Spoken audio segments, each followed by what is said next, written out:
Hey guys, how's it going? Welcome back. Well, this is my Estes WE2012 helicopter. It's the exact same helicopter, and I'm not kidding when I do say exact same, as the SO31 and SO31G by Syma and Cobra. Same heli, every way, all the parts are the same, etc., etc. Now, what was actually kind of strange about this helicopter is right from getting it out of the box, it had a back weight issue. It was a little too tail heavy. And which wasn't a major deal. I mean, it still flew okay, but it was still, as soon as you try to go into hover mode, the tail would kick down. Sometimes you get a blade slap, and it's crashed a few times, let's just say that. I haven't overly, massacred this poor little helicopter yet. I've done more damage to my SO31. But anyway, one of the biggest problems I found with this thing was after a couple crashes, the pin that sits in the tail boom support, and I'm going to zoom in on this area so you can see. There's the fin there. I've got a spare one here on the table just to show you.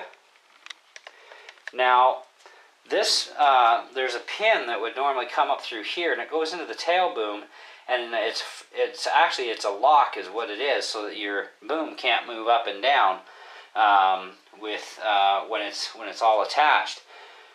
Well, you break enough of these things, you replace enough, you get fed up. So I had enough spare parts around that I finally broke them all, and I thought to myself, well, what am I going to do about this? So I drilled the hole out where the pin was, so it's all drilled out now, and so now I've got a good platform to work with. So I grabbed a screw from a carburetor rebuild kit for a weed whacker, and it was a pointy self-threading type of screw, and it already had blue Loctite on it, which was a bonus too. So anyway, and it has a Torx head on it, so that allowed me to thread it through the tubing, which is going to thread the tubing, it's going to lock it down secure.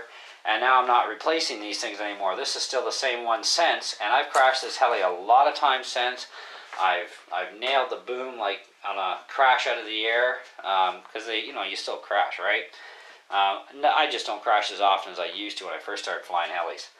But anyway, it can take some serious tail hits now, and it hasn't budged this one bit, so it's been perfect. The other advantage to it is I'm more on a parallel plane here, where before I wasn't, and I'm thinking it's got to do with the screw being a little bit fatter. It's brought the angle a little bit more where it should be on the horizontal plane. So anyway, that's my little fix for that. Now my back weight issue that I had was an issue with this one, which I never have with the SO31 or the 31G. So I had to solve that issue too. And so what I did for that was I took the canopy off, and I have some of that Plasticine type putty caulking stuff that comes in a roll. Anyways, I jammed a bunch of that stuff into the canopy, and I brought it, as you can see, just before the notch on the canopy here. Okay, so it's in front of this notch. So if I want to put a headlight in this canopy like I did with my camouflaged one that I did, my SO31, I'd still be able to put a light in there, and I'm actually considering doing that down the road.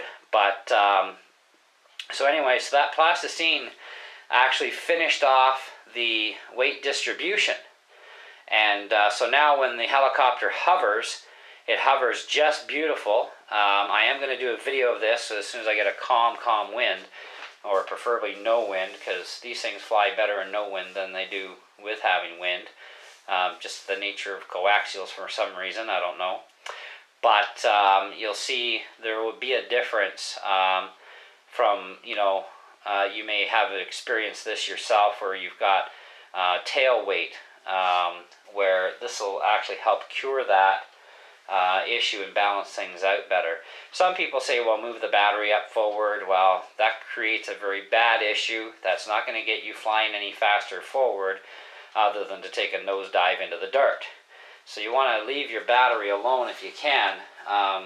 because coaxial helicopters, even in this size and bigger, have issues as it is with blade slap, and there's some cures that you can find out there, and you know, some of them are okay, but some of them just don't work because it can't.